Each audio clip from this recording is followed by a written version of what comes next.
Fala, torcida colorada! O vídeo de hoje tá com informações quentíssimas dos bastidores do Internacional. Tem uma situação financeira que vem deixando o torcedor com a pulga atrás da orelha. E também uma treta que pode tirar gente importante de cena bem na reta final do Brasileirão. Mas calma, segura a ansiedade porque a gente vai explicar tudo nos detalhes. Antes disso, já comenta aí de onde você tá assistindo o canal Inter em Campo. Quero saber até onde essa torcida gigante tá espalhada pelo Brasil. E até fora dele. Agora bora pro vídeo porque tem muita coisa pra gente conversar.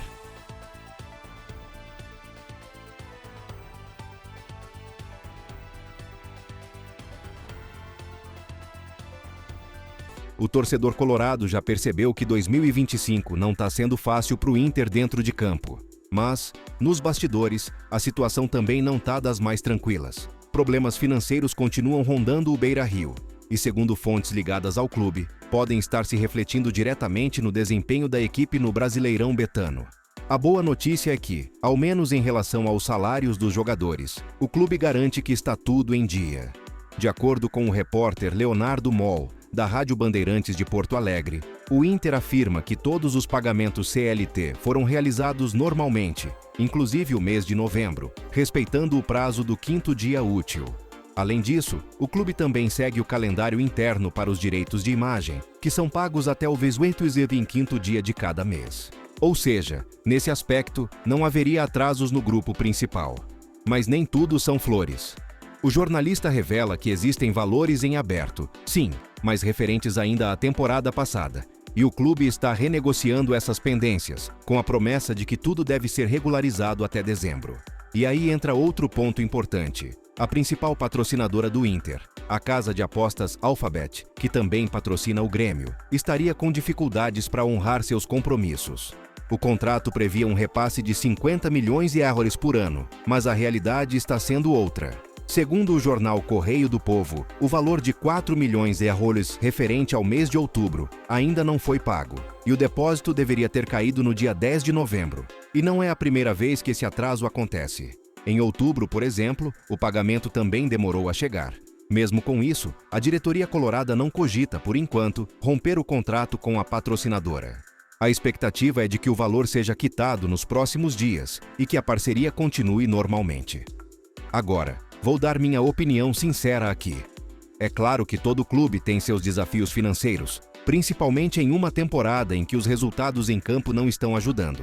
Mas quando o patrocinador começa a falhar nos pagamentos e o clube depende dessa receita, a luz vermelha acende. É o tipo de coisa que desestabiliza o planejamento, atrasa decisões e afeta até o ambiente interno. E você, torcedor? Acha que essa situação pode estar pesando dentro de campo? Ou o elenco tem que se blindar e fazer a sua parte independente do que acontece fora das quatro linhas? Comenta aí, porque esse é um tema que mexe com o presente e o futuro do Inter. Se dentro de campo o momento já é tenso, fora dele a coisa pode piorar ainda mais. 3 nomes importantes do alto escalão do Internacional estão na mira do STJD e podem virar desfalques justamente na reta final do Brasileirão. Os envolvidos são Alessandro Barcelos, Andrés D'Alessandro e Jorge Oliveira Filho. Eles foram denunciados por conta de uma confusão ocorrida no intervalo da partida contra o Corinthians e podem ser suspensos por um período que varia de 15 até 180 dias, dependendo do julgamento.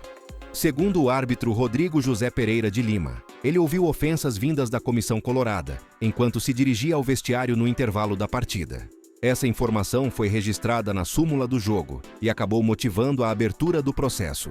O julgamento vai acontecer na próxima terça-feira, dia 25, às 10 horas, e a acusação é de conduta desrespeitosa contra a arbitragem, o que inclui reclamações de forma indevida durante o intervalo.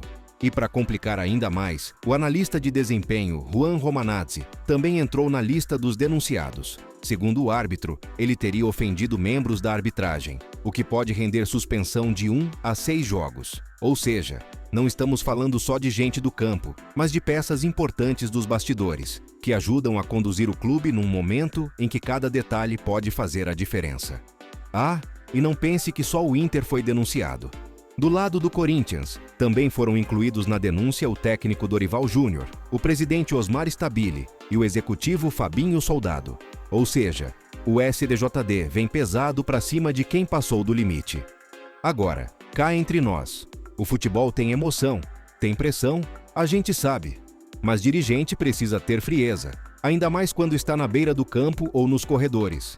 Reclamar faz parte, mas existe um limite. E quando isso estoura num julgamento que pode tirar essas pessoas de ação por até 6 meses, o prejuízo é institucional. E para vocês aí do outro lado, acham que essas punições, se confirmadas, podem atrapalhar ainda mais a reta final do Inter no campeonato? Ou o clube consegue se manter firme mesmo com eventuais suspensões nos bastidores? Deixa a tua opinião aqui nos comentários, porque esse tema com certeza vai render até o dia do julgamento. O momento atual do Inter é, sem exagero, um daqueles em que qualquer passo precisa ser calculado. Faltando poucas rodadas para o fim do Brasileirão, o clube ainda não tem garantida-se a sua permanência na elite. E isso muda absolutamente tudo. Hoje, o Inter ocupa a 15ª colocação, com 37 pontos, e tem uma vantagem apertada sobre o primeiro time dentro da zona de rebaixamento. São apenas 2 pontos à frente do Vitória. É uma diferença mínima e que obriga o clube a tratar cada jogo como uma decisão. Não tem margem para erro. Com esse cenário, a diretoria optou por congelar negociações mais profundas. A ordem é simples, só se fala de renovações, reforços ou mudanças estruturais, depois que a permanência na Série A estiver matematicamente garantida. Nada mais justo. Afinal, se o clube cai, o orçamento muda completamente. E com ele, mudam as prioridades, os contratos e até os nomes envolvidos.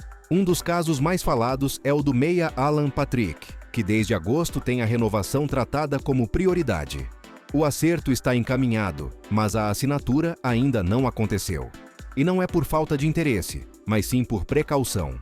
Assinar agora, com o risco do time jogar a Série B, poderia comprometer os cofres mais à frente. Além dele, também estão na lista de pendências os experientes Bruno Henrique e Gabriel Mercado. Os dois têm contrato até o fim do ano, são líderes no vestiário e têm salários altos. A decisão sobre mantê-los ou não depende de uma série de fatores, inclusive de onde o clube vai estar em 2026. Outro nome que exige atenção é o atacante Johan Carboneiro, que se destacou no elenco mesmo com pouco tempo de casa. O colombiano está emprestado pelo Racing, mas o valor fixado para a compra definitiva é de 4 milhões euros, algo que hoje pesa muito no orçamento do Inter. E para deixar tudo ainda mais delicado, o clube argentino já acionou a FIFA por atrasos nas parcelas do empréstimo. O valor devido seria de os 350 mil islas. Tem também o volante Romero, que mesmo com boa relação com a comissão técnica de Ramon Dias, não conseguiu se firmar como titular. O contrato dele acaba junto com a temporada, e a dúvida é se vale a pena seguir com um jogador que não virou peça-chave. E como se tudo isso já não fosse suficiente, ainda tem a situação de 2 jovens que o Inter precisa decidir se compra ou não. Um deles é o zagueiro Victor Gabriel, que começou o ano em alta no Gauchão, mas perdeu espaço. O outro é o atacante Raikkonen, de apenas 17 anos, que tem se destacado nas categorias de base. O valor de cada um é de 2 milhões de reais por 50% dos direitos, e no caso de Raikkonen, o Inter tem até 31 de janeiro para exercer a opção de compra junto ao Goiás. Resumindo, são decisões importantes caras, e que definem o elenco do ano que vem. Mas com o time ainda respirando por aparelhos na parte de baixo da tabela, a diretoria colocou o pé no freio, com razão. E minha opinião, a escolha pela cautela é acertada. A realidade do clube hoje não permite erro. Assinar contratos caros com um futuro indefinido seria irresponsabilidade. Mas ao mesmo tempo, o Inter não pode demorar demais, porque o mercado não espera. E o planejamento para 2026 precisa começar já. E você, torcedor?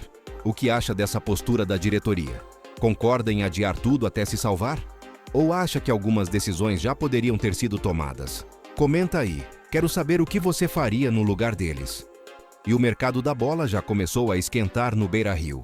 Mesmo com a situação ainda indefinida no Brasileirão, o Inter recebeu uma proposta oficial pelo jovem volante Luiz Otávio, de 18 anos, uma das promessas mais valiosas do elenco colorado. A proposta veio do Orlando City, dos Estados Unidos, e gira em torno de 5 milhões de euros, o que dá cerca de 26,5 milhões de euros. Até aí, tudo bem. Mas o ponto interessante é que o clube americano incluiu na negociação uma possível troca. O volante César Araújo, uruguaio de 24 anos, poderia vir ao Inter como parte do acordo. Araújo está em reta final de contrato com o Orlando e não deve renovar. O Inter vê com bons olhos o nome do jogador, que atua tanto como primeiro quanto como segundo volante. Tem força física, boa leitura de jogo e seria um reforço imediatamente utilizável, coisa rara no atual mercado. Só que tem um porém grande no meio do caminho. A negociação só avança se o Inter garantir permanência na Série A. A diretoria já deixou claro que não vai assumir compromissos de médio prazo, enquanto o risco de rebaixamento ainda existir. Se o clube cair, o negócio simplesmente não acontece. Já no caso do Luiz Otávio, a situação está mais controlada. Em janeiro, o Inter renovou o contrato dele até dezembro de 2028 e fixou uma multa rescisória de nada menos que 60 milhões de euros, o equivalente a 369 milhões, para clubes do exterior. Ou seja, a proposta do Orlando está bem abaixo do valor de mercado. Ainda assim, a presença de César Araújo como contrapartida colocou a proposta na mesa de discussão. O Inter sabe que vender Luiz Otávio agora pode ser cedo demais, mas também entende que uma troca por um jogador pronto pode equilibrar a equação, se, e somente se, o clube seguir na elite. E olha, eu vejo os dois lados. Vender o Luiz Otávio agora seria prematuro. Ele tem potencial para render muito mais, dentro de campo e financeiramente. Por outro lado, a chegada do Araújo seria reforço de impacto. E nesse elenco atual, qualquer peça que chegue para resolver já começa valendo pontos. Mas para mim, o Inter faz certo em não tomar nenhuma decisão agora. O foco precisa ser 100% em escapar do Z4. Só depois disso dá para pensar em reforço, venda, troca, projeto. Até porque, como diz o ditado, primeiro, a casa precisa estar em pé. E você, torcedor, o que faria nesse caso? Venderia o Luiz Otávio por esse valor? Aceitaria o Araújo como parte do negócio? Ou segurava os dois até o fim do campeonato? Comenta aqui que eu tô curioso para saber o que você pensa. Bom, galera, esse foi o vídeo de hoje aqui no Inter em Campo, com um mergulho nos bastidores do clube. A reta final do Brasileirão não tá sendo fácil, e o Inter sabe que o futuro imediato depende totalmente da permanência na Série A. Por isso, toda decisão está sendo avaliada com lupa, seja de renovação, venda ou contratação. O futuro imediato do Internacional depende diretamente de qual campeonato o clube irá disputar em 2026. Por isso, a diretoria adotou uma postura de cautela. O foco está totalmente em manter o elenco estável e competitivo nesta reta final, deixando qualquer negociação mais profunda para depois.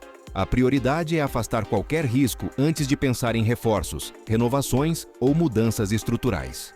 Se curtiu o conteúdo, já deixa aquele like, se inscreve no canal se ainda não for inscrito, ativa o sininho para não perder nada e comenta aí.